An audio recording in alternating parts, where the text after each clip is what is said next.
Peer review mechanism was established on the 9th of March 2003 by the heads of state and government of NEPAD. 4 areas were targeted, namely democracy, political governance, economic governance and management. The chairperson of the APRM panel of eminent persons says significant progress has been made in terms of the number of countries that have acceded to the undertaking of the review exercise.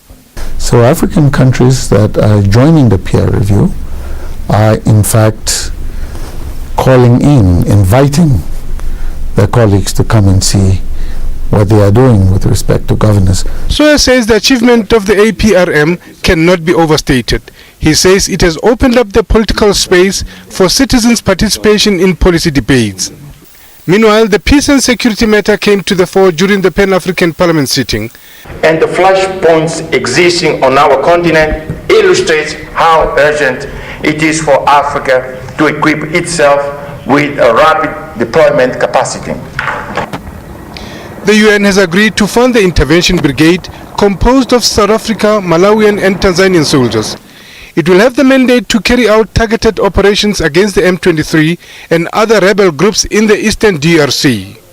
Lehana Tsoteti, SABC News, Johannesburg.